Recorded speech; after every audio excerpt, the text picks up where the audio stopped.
Ew. Hey, hey, hey, hey, hey, hey. It's a vibe. It's a midday vibe. Yes. Come on through, people. Come on. Happy Wednesday. Happy hump day. Happy Wednesday. Happy hump day. Hey, hey. Hey. Okay, beat. Stop. Uh, Okay. Who we jamming to, Neek? that's up. Honey, this is our special guest on today, and I am so excited that she is here with us. This is off her newest, most dopest album. We will talk about it a little later, so y'all can go cop that joint. But we are listening to the beautiful sounds of Miss Caitlin Edwards, and this is a song off of her album called Effervescence, and it's giving me all of it. All the vibes. I'm with it. I'm with it. Yes. Well, happy Wednesday, y'all. I hope you enjoy the vibe. Happy Wednesday, y'all. It's hump day. It's hump day. It's hump day. Hallelujah. Hallelujah. Amen. We almost there. We almost there. Those of you who are at work, listen, let us bring some good energy into your space today. Amen. Don't ask me why. I'm just in a great mood. Why not? Life is good. Yes. I love it. I love that we're all feeling good. It's a beautiful day here in Denver. Wherever you are in the world, I hope it's a beautiful day. Yes. Y'all already know what to do. You're watching on Facebook. Hit that share button. Yes. Go ahead and do that. Hey, Camille. What's going on, sis? Yes, and I'm going to go ahead and share it myself. We all like to share it so everybody can see. Yes. Come on. And we're just excited. Same. Dope. Mm-hmm. Here we go. Share. I just finished doing some yoga. I'm like in yoga. this really zen space. I cleaned my office today. Like I've been listening to like some hip hop and house music. Yeah. I don't know. Maybe I woke up on the right side of the bed. I went to bed at like 9:30 last night, slept till 5. I feel like refreshed and renewed, honey. Come on, renewed. Hey. Honey, that reminds me every time of that. Did y'all used to do this at your church, Karen? The refreshing, receiving, refilling, huh? I mean, we did not. We did not. No. Them apostolic churches, yo. Girl, say that one more again. It was called the refreshing, receiving, refilling service. Yo, stop it. Come to get refreshed in the spirit. Come to get refilled with the gift of the Holy Ghost.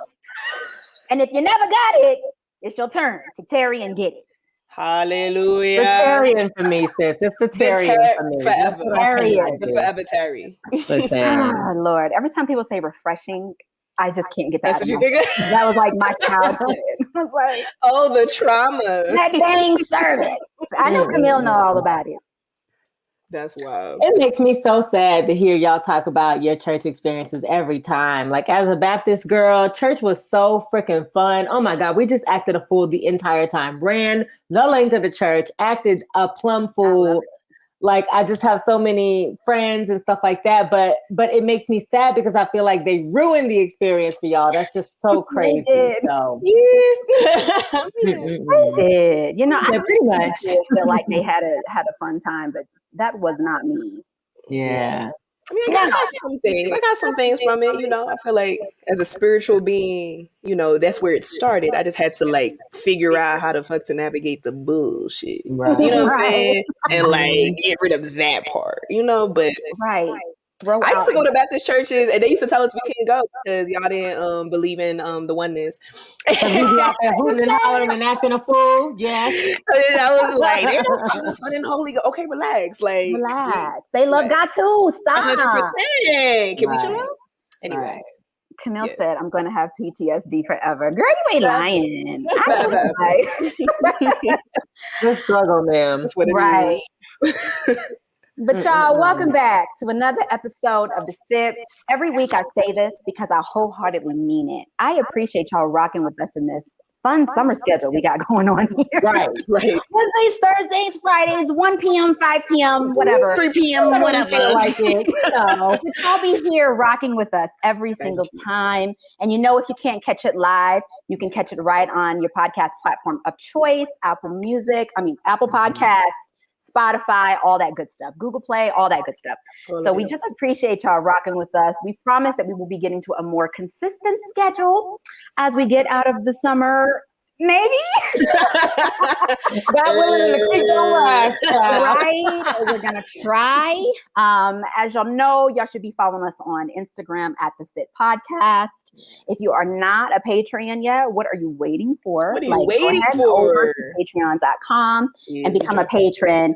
And for our top tier level, we do this one-on-one kind of vibe, half cocktail hour where you can come, you can feel free to be yourself, bring your drink, and we're just going to talk about whatever y'all want to talk about. Yes. So feel free, Carrie put it down in the comments to click and help us out, y'all. We appreciate the love. Mm-hmm. And hey, I wanted to say shout out to Abby. Abby is a dope fan of ours. We appreciate you, Abby. Make sure y'all are sharing this episode.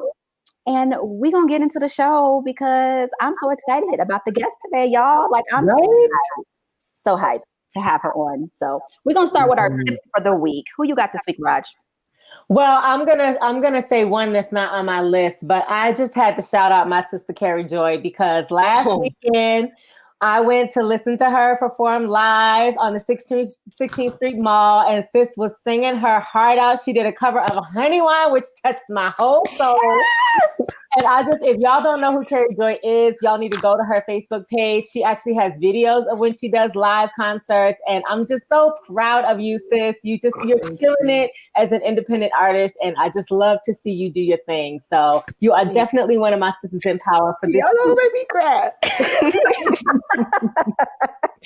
Thank you, sis. Hi, sis. We love you. It's a hard journey, but you're doing it, and I'm so proud of you. Really. I appreciate you so much. So y'all are my inspiration. Thank you. Yes. Y'all, okay, and my second. I was just going to say, we believe in this community of sisterhood so strong and so deep. Yes. And supporting each other is like a lifeline for me. It is so important that we uplift each other, that we show up for real. You can just say one thing, but you can act another. And to actually be in the presence of these women who I call my dearest friends week after week, I just love y'all. I had to say that. I just love y'all. Yes, me too. Raj, love you too, sis. Okay. Okay, and my next one, and also y'all, like the platform of being an independent artist and a musician is so hard and it's so tough. And so as much as we can lift each other up and support each other, it's a beautiful freaking thing. Okay, now my next sister in power is a past woman. Her name is Dorothy Counts. Now you've heard about Ruby Bridges, but Dorothy Counts is an American civil rights pioneer and one of the first Black students admitted to the Harry Harding High School in 1956 in Charlotte, North Carolina. At the age of 15, she was heckled, verbally harassed, and assaulted by her white classmates. Today, she's 78, and disappointingly, the school systems in America are still fighting against equality. I think about her right now as students are heading back to school over the next couple of weeks, and all these parents are having these fights around mask mandates. And it's like, as the parents are fighting, I can only imagine what the students feel like, because what if you're a student whose parent wants you to wear a mask, but then other students are heckling you? Discrimination comes in all forms, y'all. Imagine going to school with people screaming and throwing food and everything else at you. While 1956 was not that long ago, we're still having some of those same issues in education in 2021. So I just wanted to highlight Dorothy Counts and highlight all the Black women educators who are showing up and going back to school this week. It is not easy, but the things that you guys do are powerful. And the trailblazers who went before us really, really paved the way. And when we think about how hard life is now, let's think about the civil rights movement. Let's think about, the Holocaust. Let's think about what happened in the past and what's going on now and how we can just shoulder ourselves and give ourselves more hope for the future. So that's it. Beautifully said, Raj. Thank y'all. Big facts. Thank you for that. You said. Wonderful sip for the week. I have a bip and a sip this week, and I'm going to start with the bip. And the bip is our brother in power, okay? Because we got to hold up the brothers too. we got to shout out family of the SIP, Mr. Derek Hodge.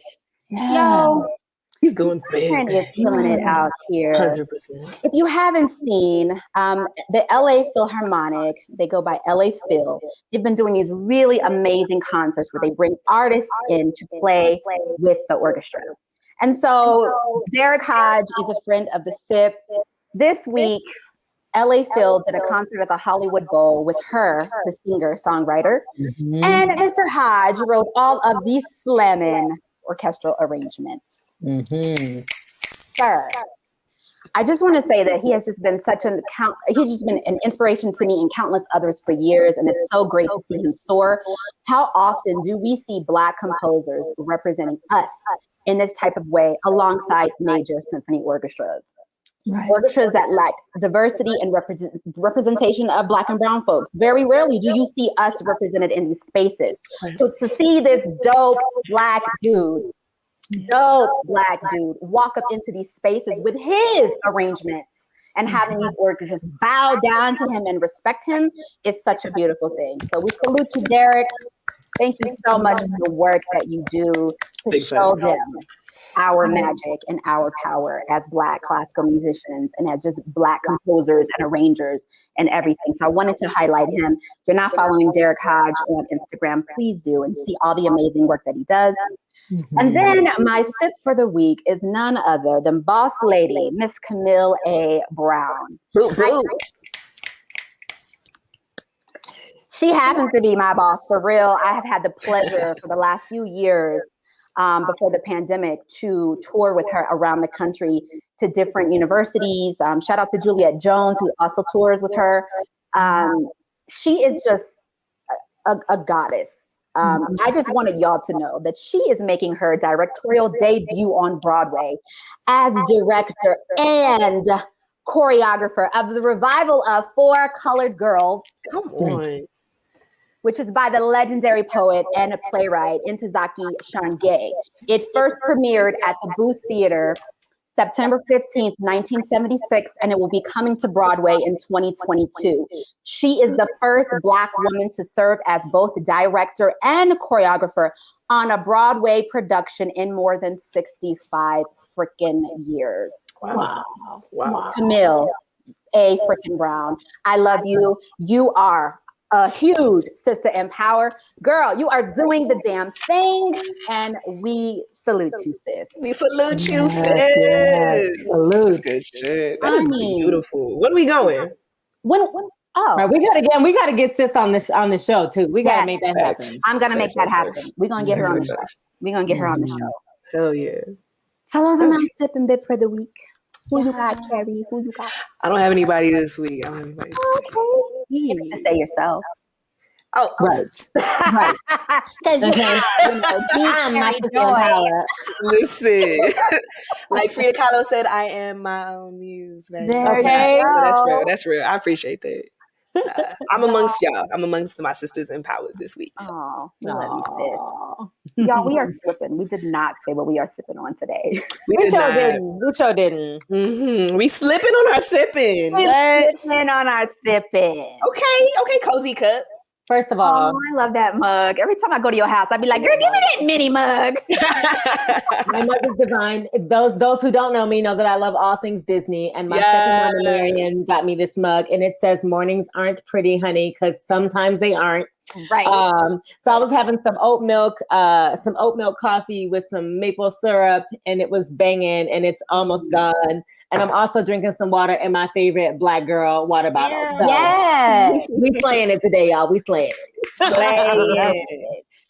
I'm having some tea today, and the loud brown girl cup. GG.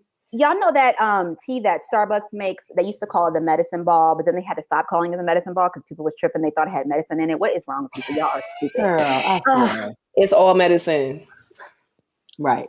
Okay. Anyway. However, it's like this mixture of like the peach ginger and like the jade citrus mint. Y'all. So I figured out how to make it myself at home to save coins.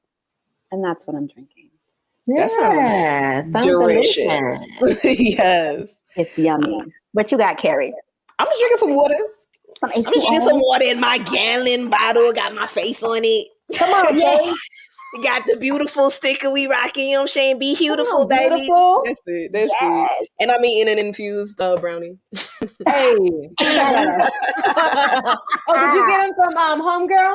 I sure did. Yeah, shout out to Patty. I sure did. Yeah, Patty Bakes. Yes, big ones. I can't mess with Patty Bakes. Okay. Girl, she will Patty get you Bakes turned. It's gonna be a good. I'm gonna be knocked tonight. I'm gonna be. You're gonna be knocked. Yeah. Okay. Yes. Okay, awesome. Let us know what y'all are sipping on in the comments as well. If you are, and if it's some good old H2O, that's great too. Right. So we got the BAN. Jesus. First of all, you know what? The entire continent of Northern America is a BAN for me right now. Throw it all out. So much going on. So much going on in Afghanistan. So much going on around the world. Like, we'll talk about what we want to mention later. But I just had, listen, chickens come home to roost, okay? Texas Governor Abbott, I can't even say the fool's name. He tested positive for COVID after being vaccinated, and they're already making announcements about how he's being treated with antibodies via remdesivir. And I have a problem with this man, not only because he's against mask mandates and because he's just an ass all over the board, but it's like you get COVID. It's a breakthrough infection after he's already been vaccinated, and he right away gets treated with remdesivir because you know there's a possibility you're going to die from this doggone virus. But yet and still, there's so many of your constituents who can't even afford or get remdesivir if they even were infected with COVID. So you're just trash, sir. And I'm not even going to go there with him today. But listen, you know what? The petty in me, I just need COVID to do your job. I just need you to do your job. And that's all I'm going to say about it. Y'all out here playing Russian roulette with people's lives. I have no patience for you. I have no time. So all of my people in Texas, please mask up, stay safe, and, you know, just bitch slap him one good time if you have seen him. And I'm going to leave it at that. Big facts, though. Yes, Pop. Big facts. Yes, Pop. Yes. That was a good one. I did it right on the first time. That was a good one. I know. Listen, I mean, but big facts though. Like, how you gonna be out here telling people not to mask up, tell them it's not that serious, and you gonna take every precaution, not precaution.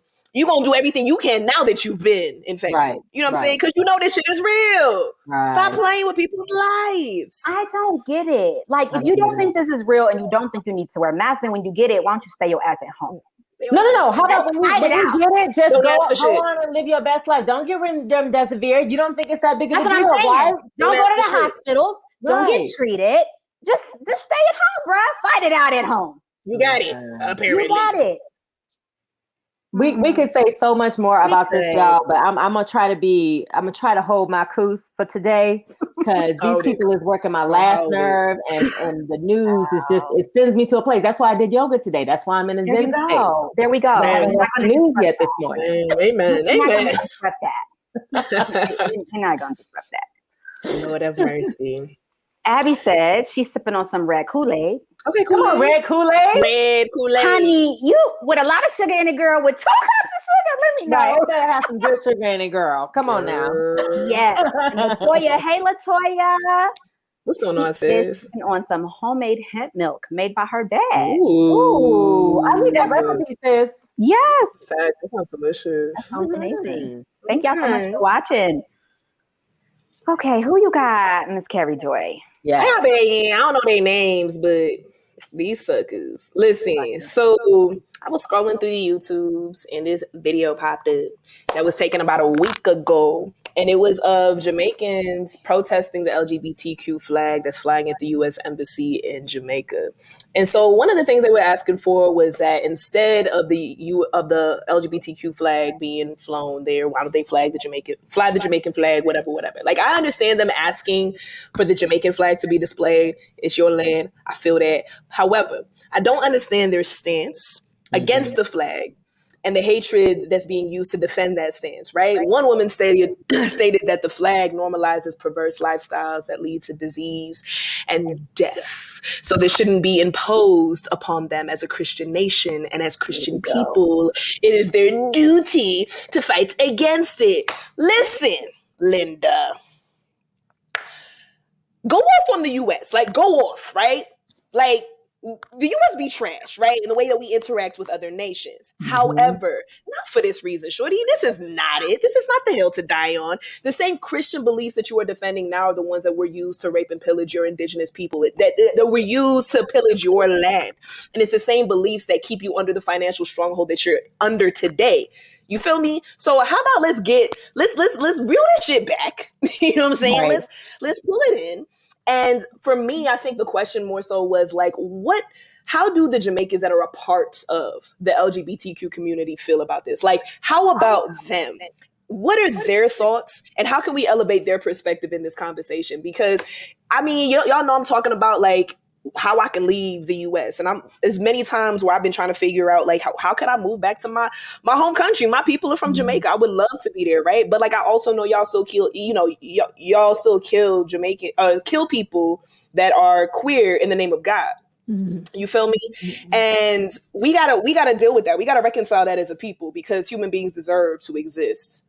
In spite of your feelings and your stance on the bullshit. So I'm just saying they might be aliens today because like, let's focus on what's actually going on and how y'all are actually being controlled by these superpowers all over the world as opposed to that flag. You feel me? And let's protect the people that live on your land that actually subscribe or that identify as LGBTQ people. How about that? That's how I feel. That's it. Listen, say that, Carrie. And I had talked a little bit to y'all about, I saw this post on a Black American page that was like heterosexual pride, bring back the Black family, and everybody in the comments was all going in and I'm so glad you posted this and da-da-da-da-da.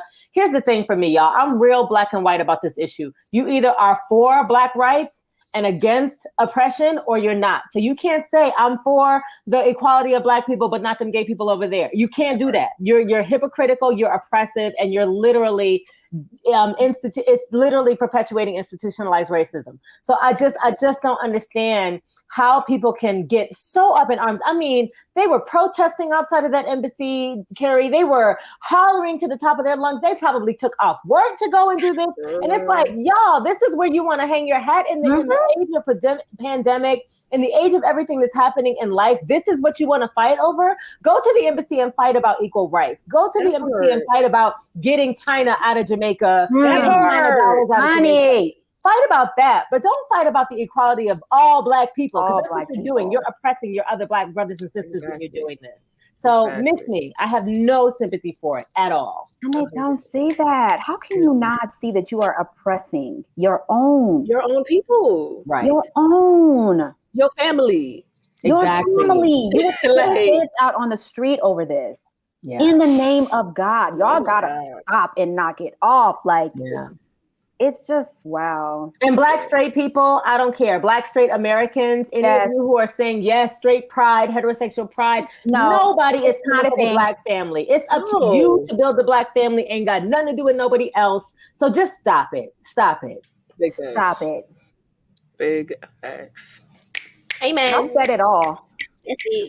Y'all already know I went down the rabbit hole with them people. I was texting y'all like, why? Why you send this, Raj? And then you be talking in the comments. Right, and then I'm sending them screenshots of my comments. Like, but you shut them. Honey, I was going in. I just did not have any to give that day. I was like, nah, this is what you're going to get. This is what you're going to get. Big face. I appreciate that. And every time last thing I'll say is every time, like you said, Carrie, every time that you open your mouth to speak negativity about a group of people, there is somebody in your family who belongs to that group of people who is really severely hurt by what you say. So stop and think about it. You're literally saying this against your cousins, against your family members, whatever. And none of them have anything to do with your bedroom. So why would you perpetuate that kind of negativity to a group of people that have nothing to do with you? I'm just so over it. But that's the thing, Raj. They don't care that it's their family. Oh no. It's like their family gets lumped into everything else if it doesn't align with their weird ass Christian, fundamentalist attitude. Mm-hmm. Mm-hmm. They're like, oh, I give you to Jesus, baby. You don't belong to me. I give you to Jesus. Girl. And that's like that's the worst part of it all. It's like, right. You give your kids to Jesus. How about he would treat them much better than what you're doing right now? Yeah. How about Jesus would not be in front of the embassy protesting shit? How about Jesus would be at the water well down the street like, okay, come here, my gay, lesbian, transgender. Right. Come and eat. Right. Come Let me feed you. eat. Let me, You know what I'm saying? Yes. Like, what? Whose Jesus are you following? Who is it? I don't know that Jesus. Honey, I don't. They be making somebody up. Girl. Anyway. Well, thank you, Carrie, for letting the people know. Thank y'all. Right. And yeah. Listen, I was going to do a BAN. It's a little silly one, but I think I'm going to wait. Okay. Because y'all had some really good ones. And so I'll do my silly one next week because I want to bring our guest on. Yes. Yay. All right, y'all. Are y'all ready? Let's do it. I am well, first I'm going to tell you how I met this amazing woman that we're going to bring on, Miss Caitlin Edwards.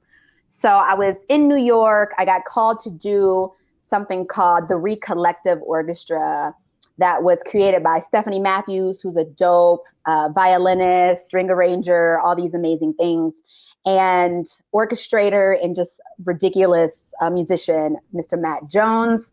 And I show up and I do this and I meet this beautiful woman there who can play, y'all, like can play her natural black behinds off, okay? She is a violinist. She's an educator. And we ended up just, kind of talking. And turns out she went to school in Louisville, where I'm from. She went to the University of Louisville for her bachelor's degree. Right, Caitlin? You went there for your bachelor's. And I had gone there for 1 year. And then I ended up transferring. But we just kind of had like this rapport about Kentucky. And it just was so great seeing a younger Black woman who's just like so fierce and wonderfully talented. And so when I saw that she was releasing her album, I wanted to have her on the show to help her promote it, but also just to talk to her, kick it with her, hear her story, let her talk, and just vibe with her. And so she said, yes, I would love to be on the show. And so that's how here we are. And I'm going to read you a little bit of her bio just so you get a better idea of who Caitlin is. Caitlin Edwards began studying the violin at the age of 8 through the Music Opportunity Program in her hometown of Birmingham, Alabama. She went on to be the recipient of the 2018 Rising Star Award from the Gateways Musical. I don't know where it went. It just went away. Sorry. Here we go. From the Gateways Music Festival. In 2020, Caitlin was featured as a soloist in the Dreams of Hope documentary, which premiered on PBS stations across the U.S. and has received awards nationally and internationally. She has performed with the Chicago Sinfonietta, Nairobi Philharmonic, Grant Park Music Festival Orchestra, the Recollective Orchestra, the National Repertory Orchestra, and more. Caitlin has performed and recorded with artists such as Miss Lauryn Hill, Common, PJ Morton, Yolanda Adams, India Arie, and she is on John Legend's Bigger Love album, for which she received a Grammy certificate in 2021. She also recorded for the Disney movie score, The Lion King, and at Sony Studios in 2019. And just last week, Caitlin released her debut solo album, actually on Sunday, I believe, Exhale. Her current projects include writing, arranging, and recording for upcoming projects, performing with her ensemble Decomposed, teaching, and preparing for upcoming solo performances. Without further ado, I want to introduce to you guys Caitlin Edwards. Welcome, sis. Welcome to the sip. Oh, so happy to be here with y'all. Y'all are hilarious. I'm really enjoying the show. Oh, thank you so much. Thank you for being here. We are just so honored to have you in the space. And we welcome you amongst all the other amazing, incredible Black women that we've had on the show. So just thank you. We salute you. You are definitely a sister in power. And we want to get started with you by just asking what you're sipping on, sis. What you sipping on? I am sipping on air right now. That's what I'm doing. Inhale and exhale. So yes. This is workout. Yes. I'm with it. Exhale, which is the name of her album, which we will definitely be talking about later on the show. But yeah, so Carrie, you got a question of the day for us? I do. Okay. So, oh Lord. No, we gonna talk a little bit about survival today, okay? So I'm a little curious about what this looks like for y'all. So if y'all happen to be stranded on an island and you get 3 raw food supplies that you will have for the rest of your life, endless supplies, what would you choose? 3. Hold on, say that one more time. You are stranded on an island and you can get 3 raw food supplies to have an endless supply of for the rest of your life. What you gonna get? I know the vegan knows. Right? You know Roger's ready, baby. Mushrooms, kale, and corn. And you know why? Because I can make a whole bunch of different things with the mushrooms. I could do the things with the kale, and then corn. I could make tortillas, or I could just have the fresh corn. I could do whatever. So I would love so many more, like tomatoes and all these other vegetables. But mushrooms and greens and some kind of grain, I have to have in my life. Okay. Point blank. Period. Yeah. You're right. And my dude, but he's not a vegetable or food group. But I'm just saying. You're right. The dude will be there. He will be there. Word. Okay. I'm ready. I've been thinking about it for a little bit. Okay. So definitely mushrooms.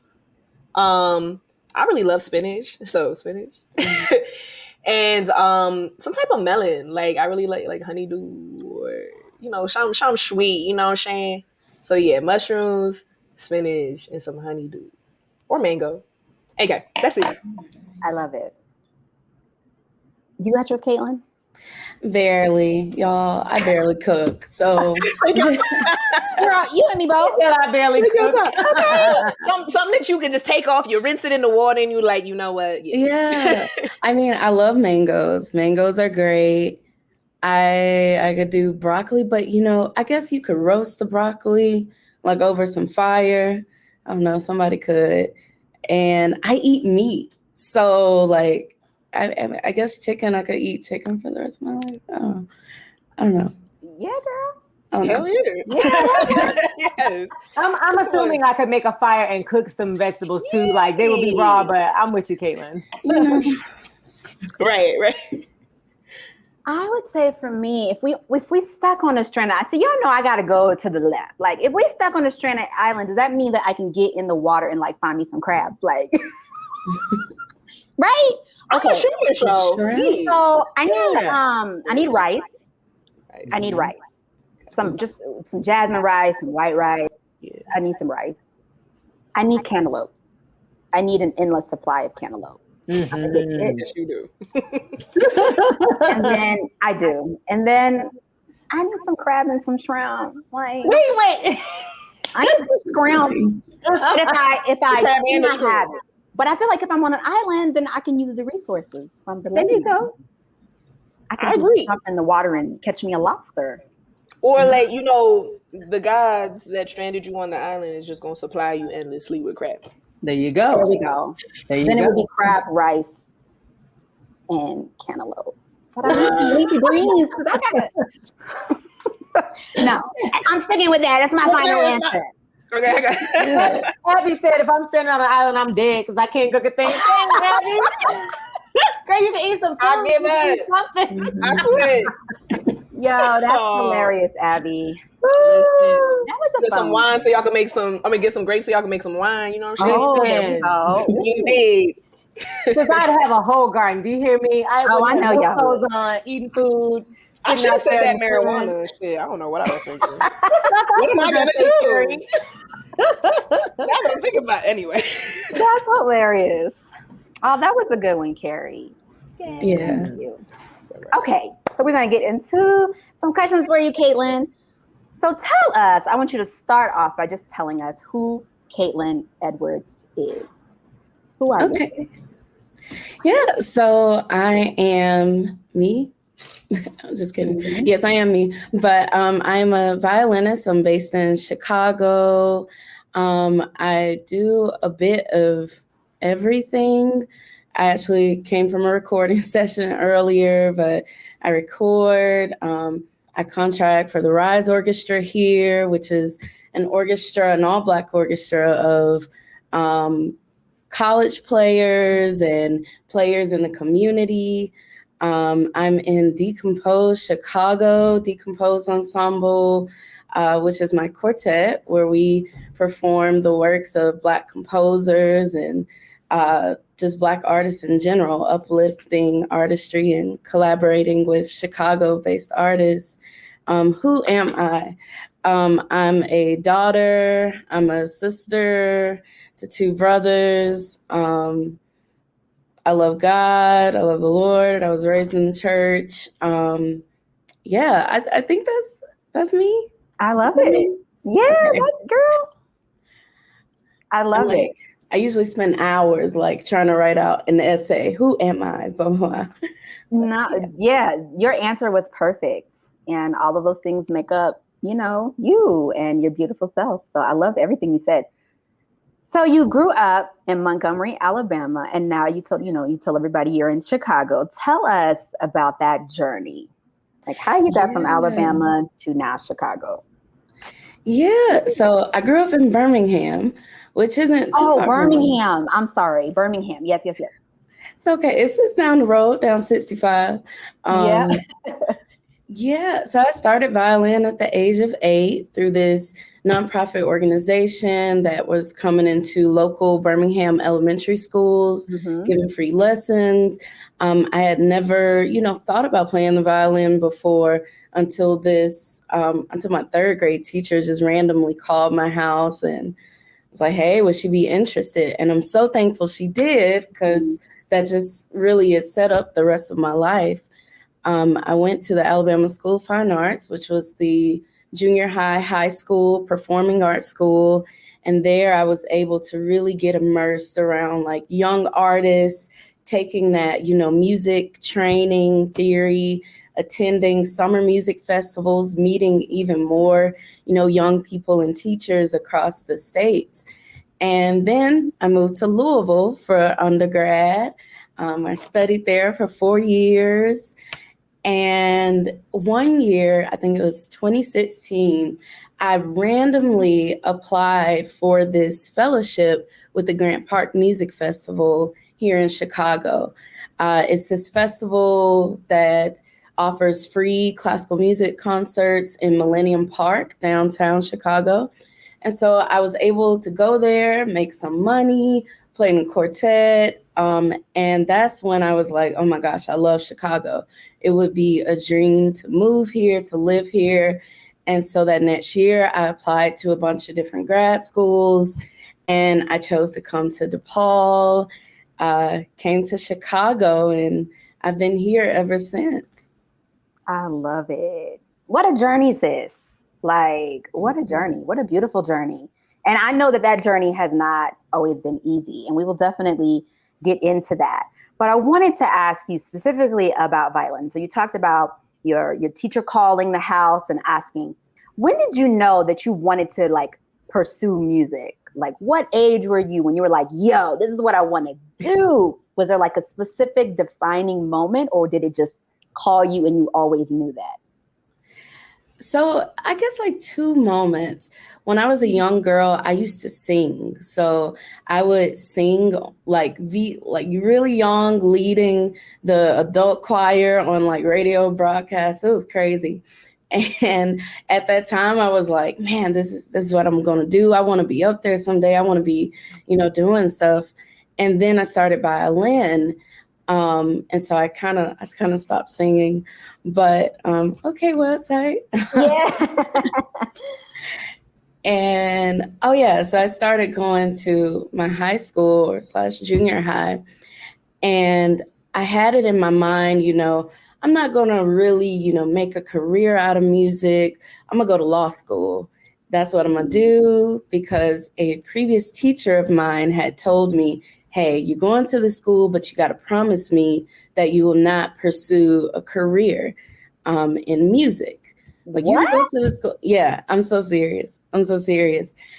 And so I was doing all this crazy stuff, like, going to these festivals, doing competitions and stuff. And I think in 8th grade, one of my teachers at school, she wasn't a violinist, I think she was a choir teacher. She was like, Caitlin, so what do you want to do? What are you thinking about colleges, like 8th grade? And I was like, oh, I'd probably go to law school. And she's like, you're not doing music? I was like, no. Do you really think I can do it? Because that, other teacher had put it in my mind that, I'm not good enough for this, or I won't make a living in it. But this lady, she changed my mind. And from that moment, I was, focused, like, okay, what else can I do? If I can go to school for this, like, possibilities are endless. So yeah, those 2 moments. Wow, that is beautiful. But shame on that teacher. Shame on that teacher. Like, yeah, I wonder, like, have you ever just wondered, like, what it was? Did she see you as like a young Black girl and just was like, oh, she can't do this?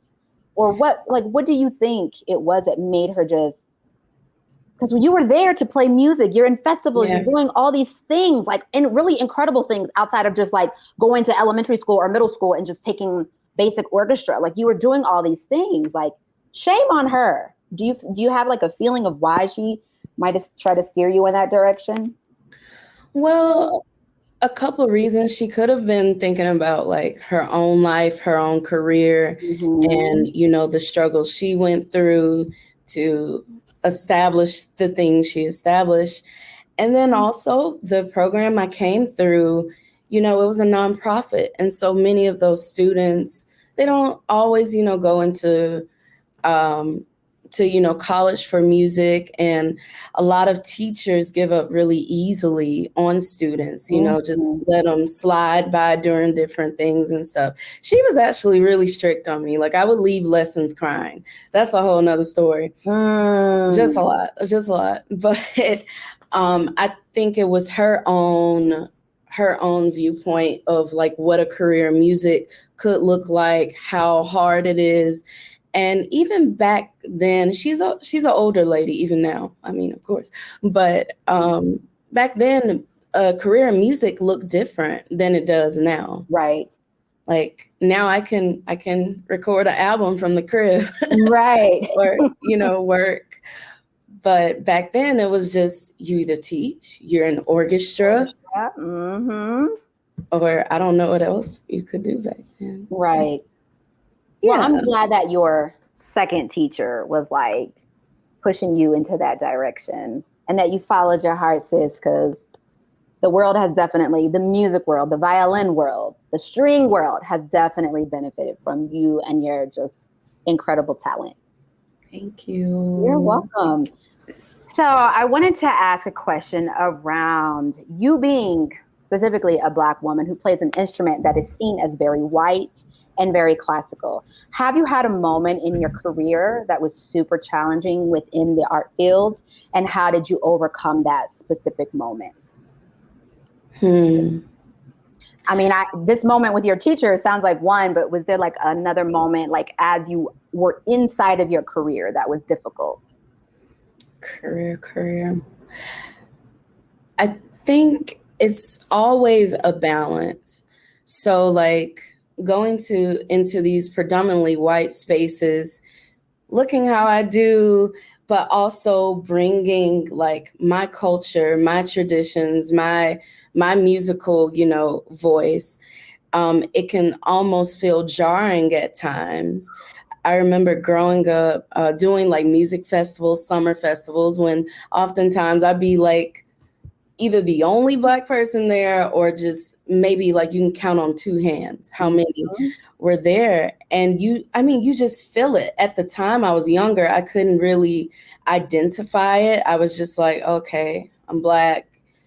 That it just is what it is. But now I look back and I'm like, okay, yeah, I was having this fight against, or having to, like, I guess, kind of suppress who I was and like my upbringing, like even down to the type of music I listened to.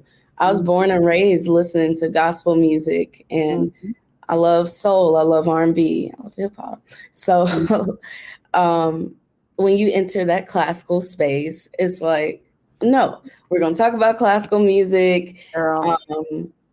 And I mean, you notice that in the way people play, the way people interpret rhythms. Like, I'm going on a rant, but no, it's needed. Say whatever you want to say. It's amazing.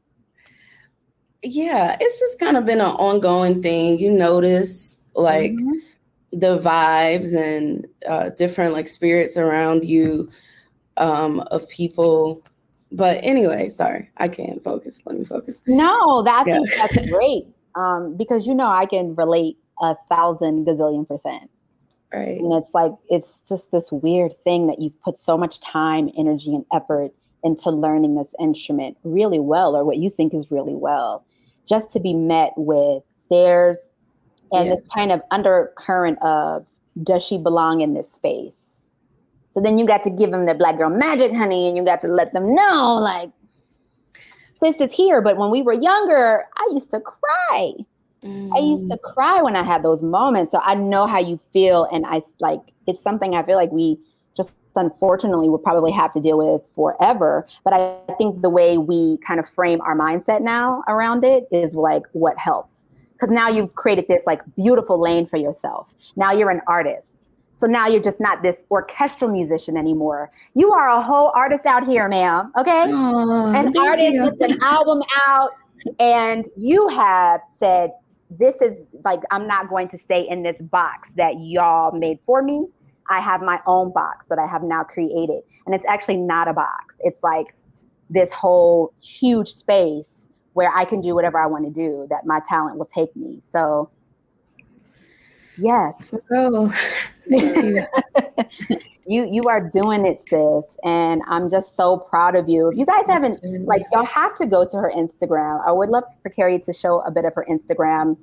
And I know you guys have a question before I move on, but she has been doing this really amazing musical kind of tribute to different Black sitcoms.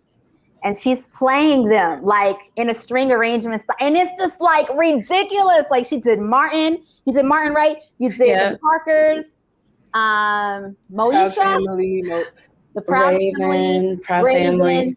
Yo, it is killing.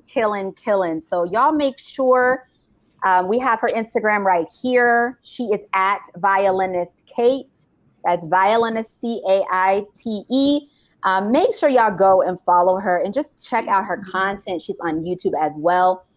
It's just amazing. Like, girl, the lane that you have created for yourself is so beautiful. It's just, I love it. And I want to, I'll let you guys ask a question really quick, because I know they have a fun question for you, and then we'll go to the next section.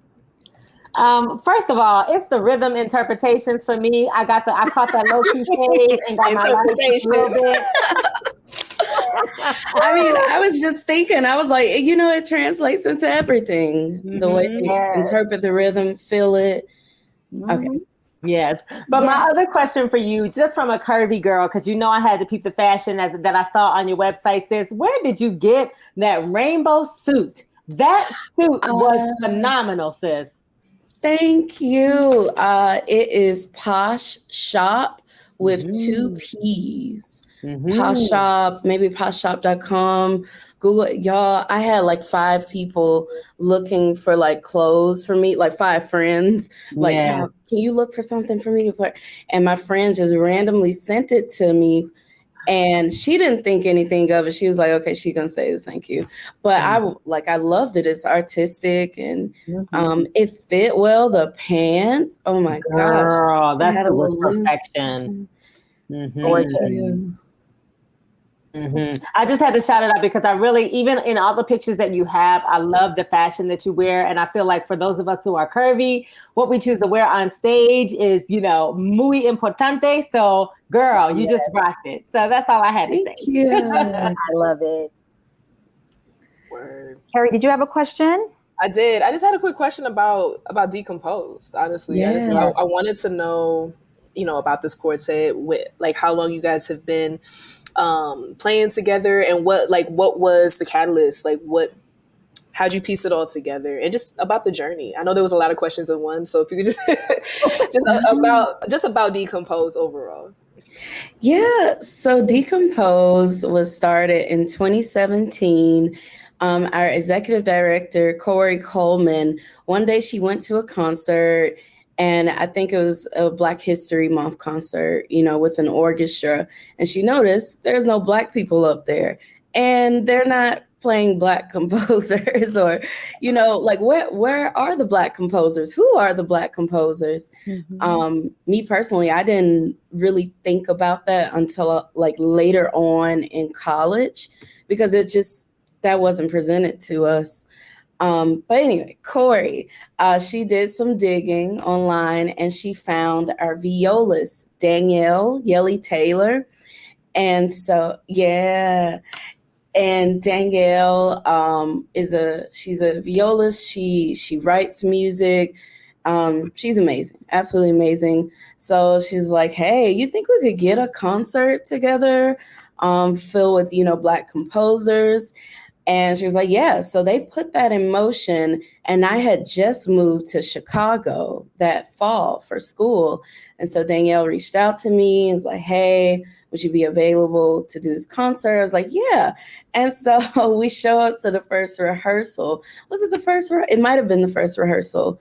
And we had it at the Currency Exchange Cafe on the South Side, like 55th. And sorry, focus. So when I showed up, we had videographers there, photographers there. And I was like, wait, what is going on? It's a whole production, baby. It's a whole production. We ain't planned it out. But from that moment on, they became my family. Everybody were close knit. We, went through some times together during rehearsals, really, those crazy rehearsals where you're just working on intonation for an hour, and it's like, what? I can't think straight. But Decompose itself, it seeks to uplift Black artistry, Black composers, and not just limiting the word composer to classical music, but also just people who make music, Solange, Beyonce, Dev Hynes. We do a bunch of different things. We have our family concerts. We have our coloring books for the kids. We have our Decompress series, which incorporates trap yoga with us actually playing. So playlists of Solange and C Murder, and it goes on. And what else do? We do a lot of things. We had our film last year, A Time for Healing, which was really needed, in the midst of this pandemic. And it incorporated meditation, and we had it at the Garfield Park Conservatory, where there's just all these beautiful plants, and it was, so that's Decompose in a nutshell. I would suggest you check out the website, because I know I've left a lot out. But we just, we're all about Blackness and connecting with artists outside of music as well. So, yeah. And that is beautiful, beautiful work, because so many people do not center Black composers. They just don't. It's even major symphony orchestra, they just don't. And so the fact that you guys have created this together and are kind of putting that in the forefront is beautiful. And anytime you've released anything that y'all have done, I am in awe of y'all. Aww. Tahira is one, I think I wrote her a message. She's watching. Is she watching? Oh my gosh, hi. I don't know if she even remembers me. I think we did a session for Alicia Keys, I believe, years ago, like 10, 12, 14 years ago. But I wrote her a message once on Facebook, and I just was giving her so much love because being, from Kentucky and not seeing a lot. And I remember meeting her and she wrote me back such a sweet message. But I just think that what you guys are doing with chamber music at the forefront is just incredible. So you guys are seeing here, this is the Decomposed website. If you want to know more about it, and if you're in Chicago, please look them up, follow them. And then if they're doing a next concert or show or whatever that you could be invited to, then you'll be able to get that information. And it looks like you can also sign up for their mailing list. And there's a whole area of how you can support Decomposed. Oh. So check it out. Carrie did put the link in the comment box, so you can check it. And if you're listening on the airwaves, you can come to Facebook and you can find all the links. Yeah. And I just want to say, girl, I got this is from a Midwest girl. I got the most sympathy for you moving to Chicago from the South in the fall. Honey. Yes. Yo, my body went through so many things. I bet. I was sick so much. Yeah. And then still traveling. It was crazy. But we got it I love together now. Chicago, though. Shout out to my You got it Midwest fam. Right. Chicago's a dope city. Oh, I love it. I've had a lot of family live there. It's amazing. So I want to get into this album, sis. I want to get into this album. And the name of this album is Exhale. And I feel like this title is so fitting for what we have been through this past year. Was this a pandemic album? It is. Okay. It is. I want you to talk about how you came to this and how you chose the name, how you chose your songs, and just what kind of fed that and inspired you. Yeah. So I guess last year I released a single, Exhale. And it was kind of it started off as like a accident at first. I downloaded this app to do something totally different. And then I discovered it had a digital audio workstation in there where I could actually record. So I recorded Exhale, like using like some Apple earphones with a little mic on the side. And I let my friend, Cremaine Booker, who's an incredible cellist, I let him listen to it. And he was like, oh, this sounds dope. Okay, how about you record like 3 more passes of this and do this an octave below and, do this. And I did it, sent it to him. That was my first single.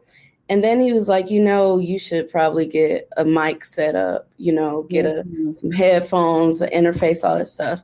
So I bought the stuff, not like literally maybe 2 or 3 days after it came, I recorded for the John Legend album.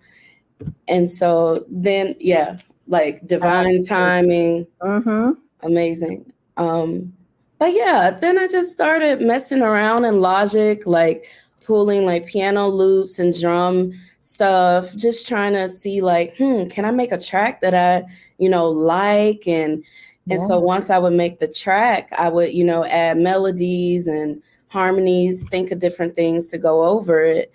But Exhale in itself is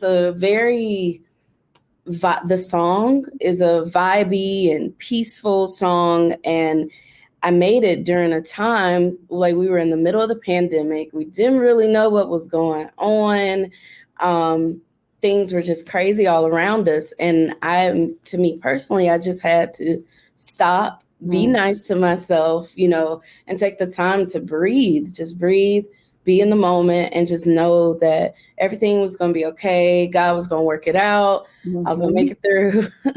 So that's Exhale, the specific song. And then the rest of the album, which was made during the pandemic, is just, I don't know, it's just me. It's things that I thought sounded good, things that I could actually like vibe with, like the type of music I was listening to at the time. It was just a mixed array of things, of course, gospel, but also Brandy and LTD and Isley Brothers, just a bunch of different things. And And so I don't know, I had all this music in my head and I just wanted to make something that I could really vibe with. Yeah. You just took that leap. Yeah, we took the leap. Mm-hmm. If you would have told me like maybe a year and a half ago that I'd be releasing an album, you know, I would have been like, oh, that's cool. But I would have been surprised because Really? yeah, my grandma's been wanting me to release one for a while. Wow. And I've always been like, Ma ain't got the time. Like, I'm trying to do this, I'm trying to do that. Mm-hmm. And then it opened up. Yeah, the pandemic did have a lot of silver linings, I feel like. Do you feel like the album has been like your big silver lining? It gave you that time and space. I mean, like the pandemic has been like the silver lining for you to do your album. Has that been like the big one for you? It's been one of the big ones. What are some other ones that you've had where you're like, wow, if it was not for this crazy pandemic, X, Y, and Z would not have happened? I mean, even just recording, knowing how to remote record from home, knowing how to layer myself and learning the technology. I would have if it wasn't for the pandemic, I mean, maybe later on in life, I would have, thought about doing it, but it just really pushed me into that. Yeah. I think for a lot of musicians too, you either going to figure it out or you're going to sink. Like you just had to figure out that logic, honey, and get that mic together and do it. Yeah. I love it. I absolutely love your album. I want every single person right here to go to Apple Music, wherever music you can purchase. Listen, buy it first, stream it later. That is our motto. That's here the rule. at the Sip. Thank you. That is the rule. Do not just stream an album. Yes. You don't make no money off of that, honey. Okay? There's like a whole flyer going around about how much artists make off Spotify. It ain't nothing. It ain't nothing. So please head to iTunes where you can actually purchase music and support this amazing album, y'all. It is so vibey. I love how you infuse the classical chops in with the R&B and the soul, and it's just like Effervescence is my joint. Fly is gorgeous. The tune with you and your brother, her brother is a bass player who is an incredible bass player, by the way. It's amazing. Camille said she'll be downloading today. Yes. Yay. Thank you. Yes. We're going to make everybody on here download it. It is just a wonderful presentation, sis, of all that is you. Even like my baby was in the car earlier, like, Mommy, can we play that again? Oh, Mommy, run that back. I was like, run that back. And Miles was in the car, like, and Aaron, we were listening to it over the weekend. Aaron was like, this is amazing. She is great. Yes. So that means so much to me, especially coming from you, Monique. Like, girl. I love you, such a fan of who you are as a woman, a violinist, just everything. You are everything. Wow. Oh, so. Thank you. You are too. You are too, honey. And I just love that you have created your sound. And I wanna. There's a couple questions that are in the chat, but I want to talk to you about your sound and like how you came to embrace who you are. And before I do that, I want to ask. We have a couple questions in the chat from Abby. And Abby has a really beautiful question. She says, have you ever played a composition that touched your heart that caused you to stop playing in front of an audience? I've definitely cried in a few performances, both classical, like in the orchestra, and then also like gospel music. Girl, just be. I can, and then you put on makeup too, so it's just stinging your eyes. But I've definitely had moments where, because music is so powerful. Yes. And no matter like what type of music it is, it's like, I feel like it's the intention behind it. And once you're connected with it, like with your heart and your soul, it does its work. So I've definitely had moments. I love that. And Abby's second question is, name a song today that best describes you in a nutshell, which is a great question.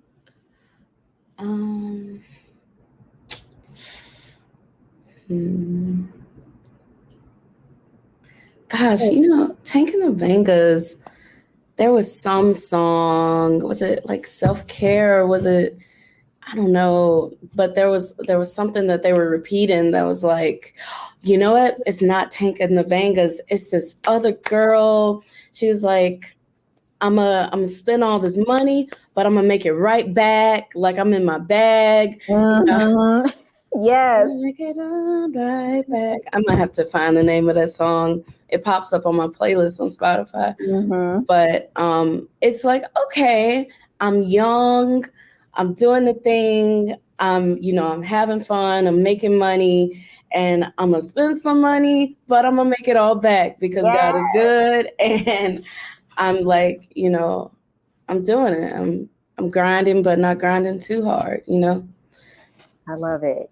If anybody who is watching knows the song that Caitlin is referring to, we will be purchasing you a free album. Word. Let me see if I can find the song. So you will get a free CD from us. We will have Caitlin send it to us, and then we will send it to you.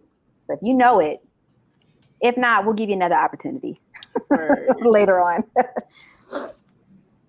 Word. Awesome. But yeah, that's awesome. So I just have a few more questions for you, girl. I feel like we could keep you on here all day because it's been so great, and I love chatting with you, and you just are dropping gems. So I want to just talk about, creating an album that is you, that it speaks to you and your sound. And so I realized that to go from being a classical, like strictly classical musician, to now, like in a new genre, is no small feat. Because growing up, we don't always have the representation of that. Yes, there are some amazing jazz and alternative music violinists who have come before us, but to then take that step with yourself to say, wow, I'm going to create music.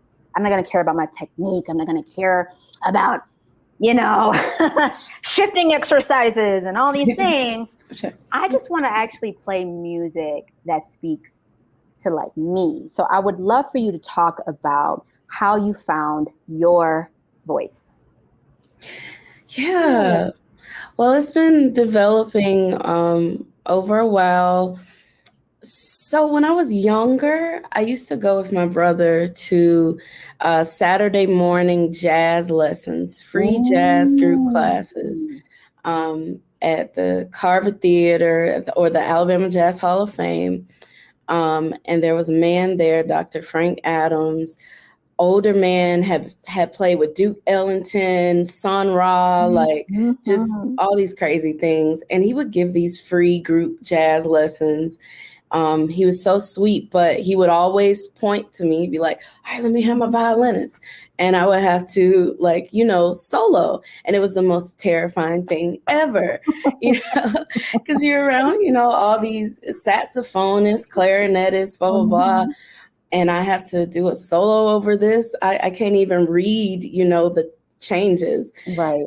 But, that forced me to begin to, figure out how to improvise and what things I use. I was also playing in church, so learning things by ear.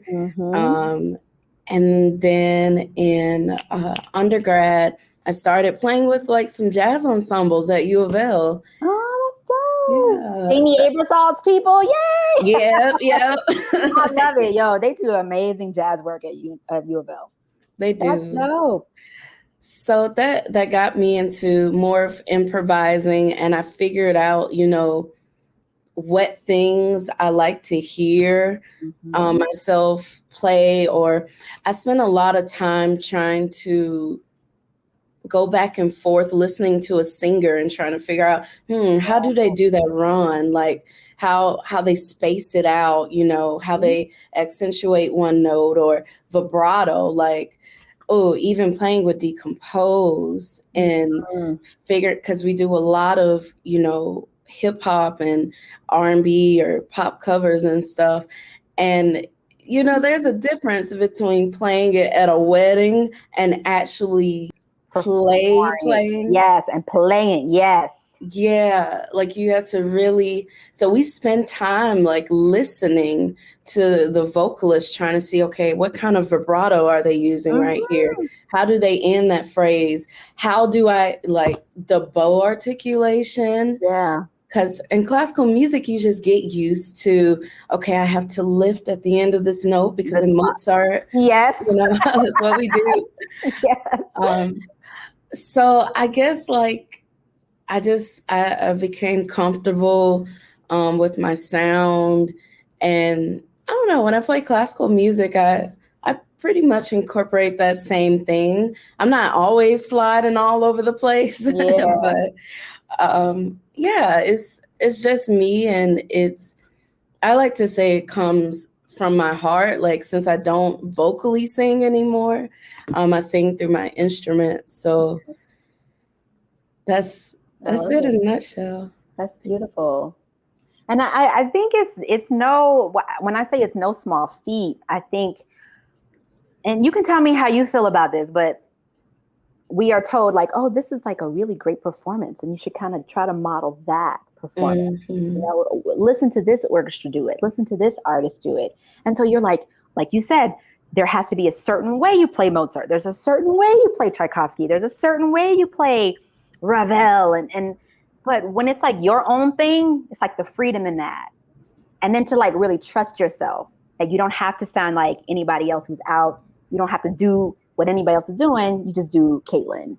You better so I think it's just a beautiful thing because it's not an easy thing to get to like your voice. But when it happens organically and you feel like, wow, like I'm in this, like. Thank you. It's incredible. And I hear you. I don't hear you playing like anyone else. I'm like, wow, this is Caitlin. Like, this is incredible. Like, your album is so fire. Like, I'm just so proud of you. You made me cry. Oh, no, don't cry. We normalized the tears in 2021. That's right. Yes. Tears. And they're happy to, right. And you should be proud because we've been through a lot. And I think one of the industries that was the hardest, if not the hardest, was the entertainment industry, and choosing to do this path of music and then having this crazy thing happen. And you're like, what? But for you to then say, I'm going to create a track called Exhale to be the therapy that I need. I'm going to inspire myself through this, create a song for me that I'm going to share with the world. And then just kind of everything else kind of came after that. So, girl. Thank y'all. Thank you for your support. True sister in power. Seriously. And I'm not just like saying this. I just love to see people embrace themselves and to just like step out of that fear and that anxiety and whatever it is that holds us back to like really push yourself and to have your heart speak, like you said. So, girl, yes, keep going. And I just have a couple more questions for you, girl. I ain't gonna keep you too much longer. But I just want to know, who are some inspirations that you have? They could be musical inspirations. It doesn't have to be. Whatever inspires you, whoever inspires you. I'd love to know who that is for you. Can I name out like multiple people? You can name out how many ever you want, girl. This is the Caitlin show. So you name whoever you want. Okay, so you, Monique, you inspire me. You inspire me. Stephanie Matthews inspires me. Jessica McJonkins, Tahira Whittington. I'm just naming musicians right now. I'm sorry. But like just the fearless Black women in our industry that are like making their own paths and bringing more Black women with them. That's something I love. You know, oftentimes we talk about crabs in a bucket, you know, people just trying to bring each other down. But my sisters, like, y'all have held me, you know, near and, you know, brought me up. And I look up to y'all so much. And I'm glad to know y'all because I did not grow up, you know, with a role model, you know, someone that looked like me that was, you know, doing this and in the field and making big moves and doing such cool things that, you know, you see it on TV, but to actually see the people, you know, that do these things in person and, you know, develop relationships, it's a beautiful thing. So it is constantly inspired. And you inspire me. So serious. You inspire me. I would love to do a song with you, Caitlin. I think it would be oh my God. Please. Crazy. Do a song together. And I'm not just saying that. Like, we need to please. What do we have to do? And we need to release a single together. It would be amazing. Everything. It would be amazing. And I love what you said too about growing up and, you know, not having that. Like, I feel like that was all of us. You know, we didn't know about the Diane Monroes. No. We didn't know about John Blake Jr. We didn't know about Karen Briggs. We did not know. There was no access. Teachers were not telling us, oh, Regina Carter is amazing. Check her out. These are all things that we had to then find as we became adults. And because it just wasn't mainstream. They weren't mainstream in a way. And so anytime I can pull my sisters up, anytime. Yeah.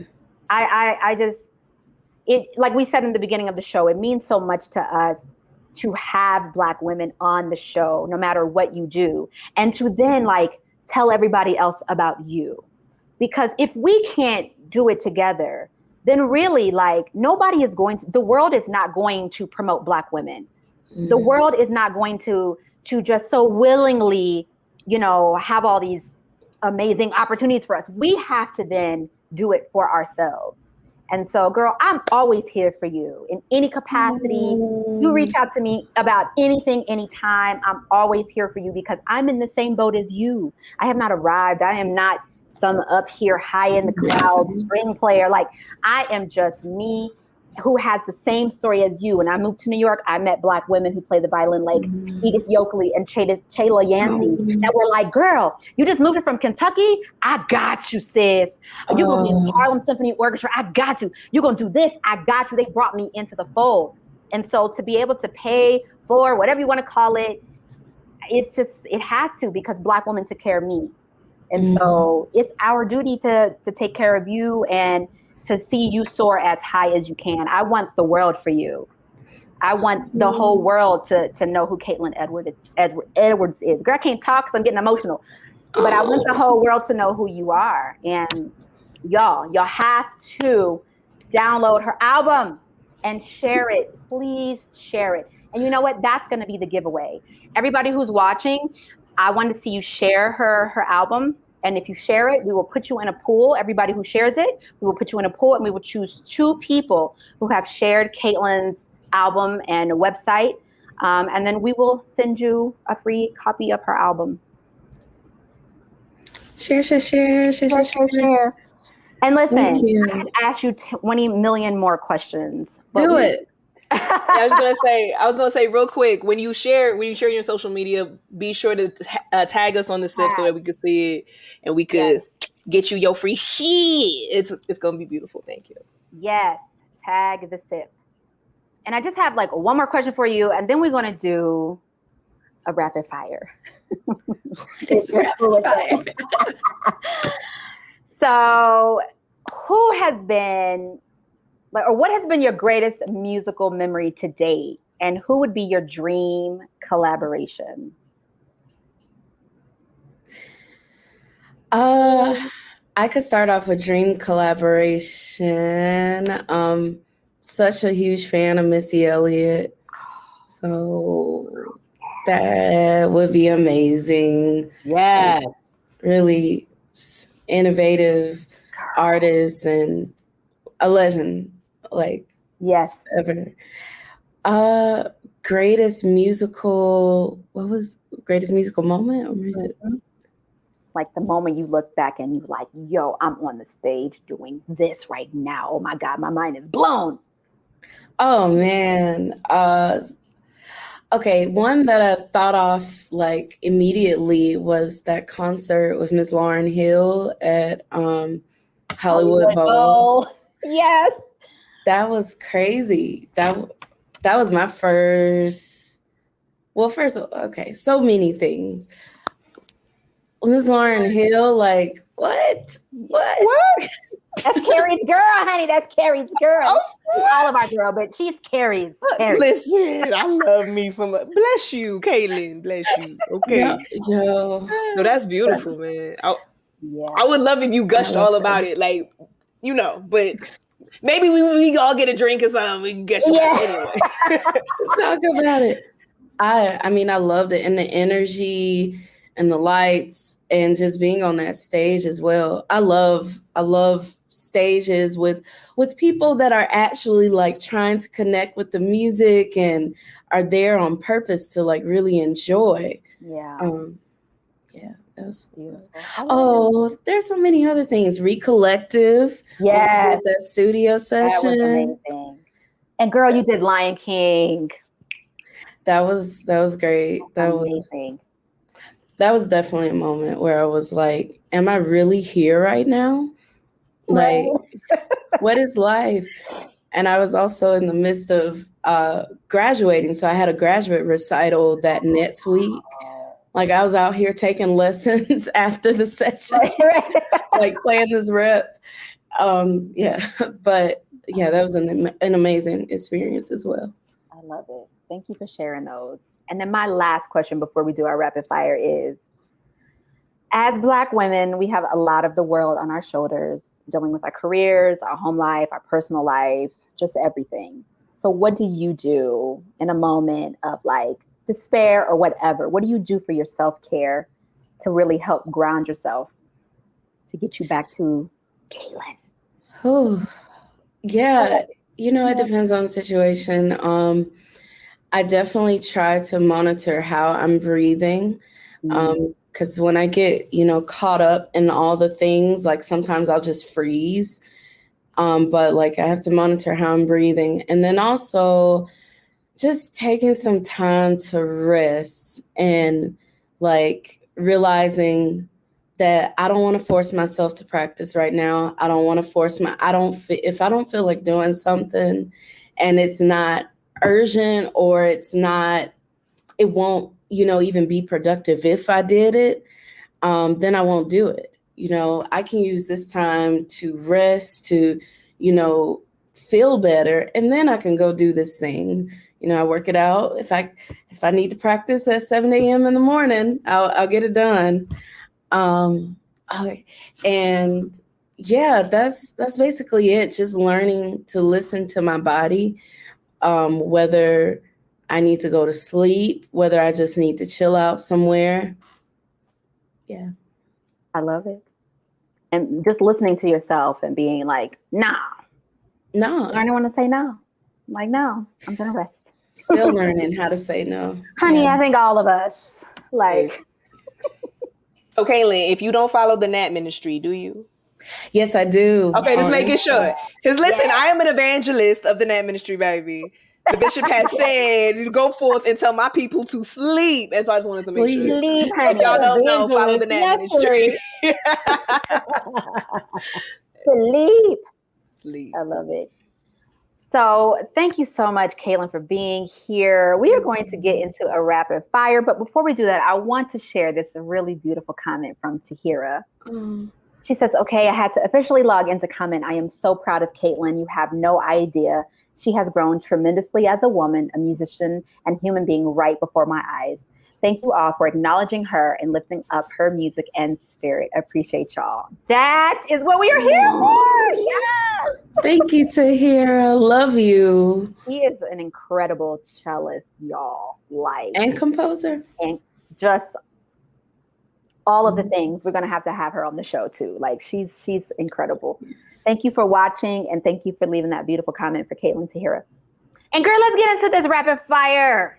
Okay? It ain't nothing crazy. I promise. Okay. I want you to describe yourself in 3 words. Okay. Beautiful, gifted, chill. Yes. Love it.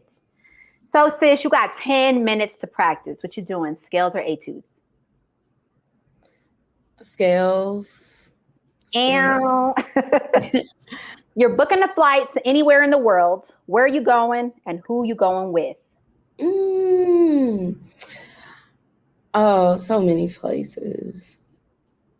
Okay, I'm going to Thailand. I'm going to a nice, secluded resort sort of thing. Who am I going with? Me, myself, and I. I'm just kidding. Yes. Ain't nothing wrong with that, girl. Ain't nothing wrong with that. Hell yeah. Yeah. Okay. That's your answer? Okay, yeah. I'm trying to plan a solo trip right now. So I've just been going back and forth. I love it. Oh, yes. Texting or talking? Talking. I love that. Yeah. So, girl, I'm going to ask you this next question. I'm going to need you to be very, very careful with your answer, okay? Your answer is going to determine about how I feel about you. No, I'm joking. Sweet or savory grits? What's it going to be? Savory. Yes. And you from Alabama, girl? Do they eat sugar?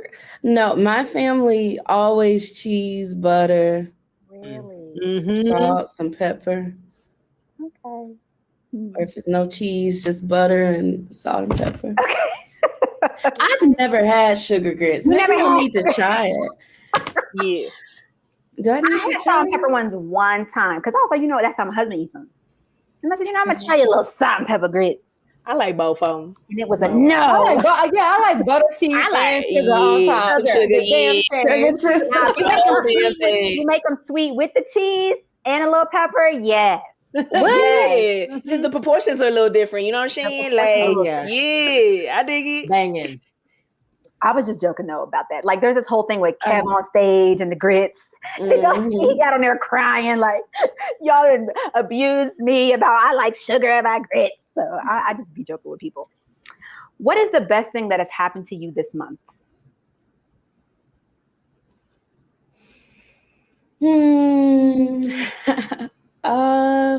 Okay. I mean, other than the obvious, my album release, I turned 26. Anything else? Best thing that's happened. I don't know. I'm in my own apartment now. I'm living. I'm doing my things. So. I love it. Yeah. If you could be any flavor of ice cream, what would you be? Raspberry cheesecake. Oh, I haven't had that before, honey. So good. Like, I don't know if y'all have Bluebell.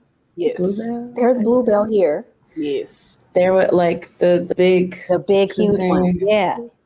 There was, they had this flavor when I was younger. And I was like, so we don't have Bluebell up here in Chicago, or at least I haven't seen it. And I'm always looking, okay, is there any raspberry cheesecake, like anywhere, any kind of form of it? Right. So I love that. Oh, I have to check that out. Talenti has a decent one as well. Talenti has the raspberry cheesecake? Yeah, because I love cheesecake ice cream. So I love cheesecake. Okay. There you got the hookup. And my last question to you is, who would you like to see do a versus battle? Somebody brought up, I saw this on Instagram. Somebody brought up like comics going against each other. Yeah. But like all the comics I like are problematic. So they supposed to be. I don't know if I'm supposed to say that, but they supposed to be. Now I want to know what comics you like. Which one? Oh my gosh, Cat Williams. Yes. He's hilarious. Problematically hilarious. And then who else? I wish Bernie Mac was still alive. Oh my God. There's a lot of people I wish were alive. I know. Yeah. Musically, I can't think of anybody like off the bat because they've been having so many amazing musical, people. Like Isley Brothers and Earth, Wind and Fire. That was crazy. That was crazy. Or Gladys Knight and Patti LaBelle. Oh my gosh. Yes. Also, I feel like Cat Williams would slay any comic. Like anybody. Kevin Hart, I feel like he would murder them. Kevin Hart has no chance. No chance. That's a whole nother episode, child. I had to watch the new one, and I was like, my armpits started swaying because I was embarrassed. And you know me like, You went for him. woo, child, this ain't funny. Right. Like you might want to. It be like that. It be like that. New material, sir. New material. Right. I never thought he was funny. Yeah. Yeah. You said never. Damn, poor cat. Poor Kevin Hart. I was talking about Cat. Oh, I was talking about Kevin Hart. Kevin Hart. Yeah. The first one was good, I feel like. Yeah. Back in the day, his very first one. Everything else. Sometimes like his silliness is like, you know, it's just his mannerisms and stuff be funny. Like that's what but as a like actual, I don't know. I feel yes. Okay. Yeah. I mean, we don't go. I love Kevin Hart, but I feel like Cat Williams, I absolutely adore Cat Williams. Like Cat Williams, no competition. hands down, right? Okay, but what if it would be like a Cat Williams and Dave Chappelle joint? Yeah, like that would be hard. Two very different people, right? That's what I'm saying. Like who I both love. Who I love. Yes. Okay. Yeah. Sis, I don't know if Neek can hear us. We know. I think she got frozen. You frozen right now. Hopefully, she gonna make her way back in, y'all. But okay. Well, before she comes back, though, I just want to say you two have given me my Black girl life. Like the way that you guys, you and Neek especially, I never knew the life of Black women in classical music until I had the blessing to have Neek as a friend and, you know, meet you, Caitlin. You ladies just totally inspire me. I love that. I love how you come from this classical world and now you are doing all this fabulous contemporary art in your music and stuff. So I just thank y'all. Like I got my life this whole video. Yes. I mean, this whole interview. And Nick, you gotta just rock from an interview perspective with the questions and everything. I was like, the spirit of the Lord is upon you. Yes, I was like, go ahead, Nick. You guys are funny. I'm so sorry. I don't know what happened to my connection. It just dropped me. But I'm sure Raj said and Carrie said, thank you so much for being here.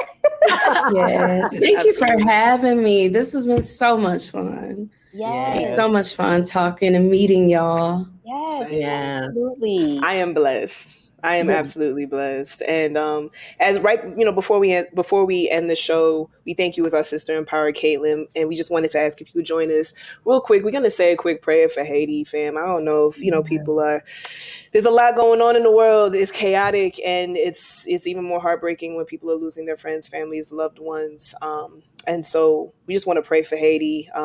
Just going to come together, y'all. And any God that you call on, that can do some beautiful work for the people of Haiti. We're just asking all these guys to just, protect the people, heal their hearts, give them the freedom and the liberation that they deserve in order to take care of themselves.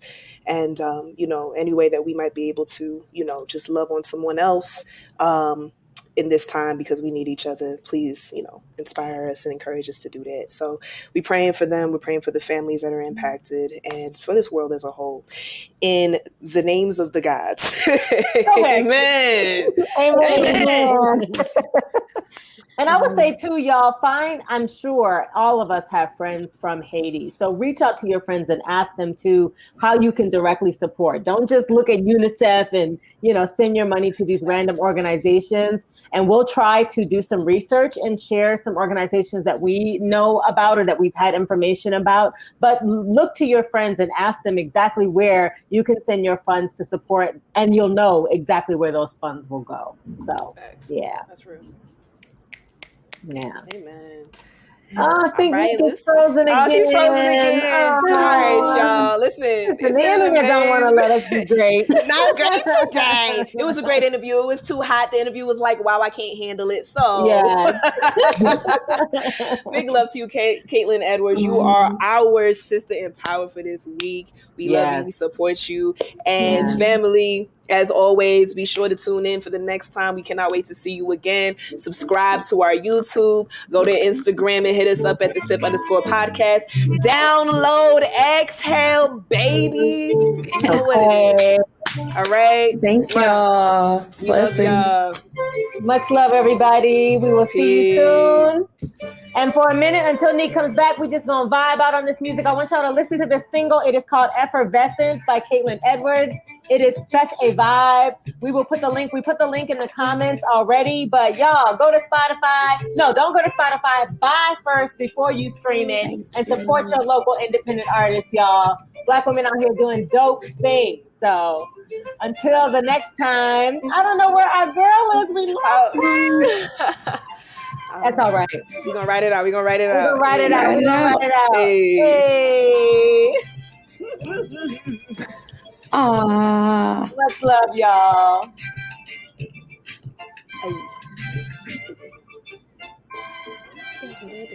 Yes. Come on, chords. What? What you know? What you know? This is so dope, sis. Thank you. We just vibing. Oh, I think her show ended up. So we will end it. I don't know how to end this. I think so. I was just typing. This is funny. I think we all have to leave the studio. I'm not sure if it's gonna end though. So we just all the count of something. 1, 2, 3. 1, 2, all 3. Right. Peace out, y'all. Peace, y'all. Until next time. Bye.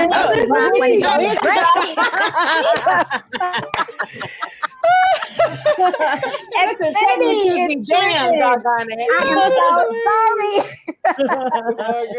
Caitlin, thank you for being here. Thank you, everybody, for watching. Have a beautiful week. The rest of your week. Have a great one. Bye.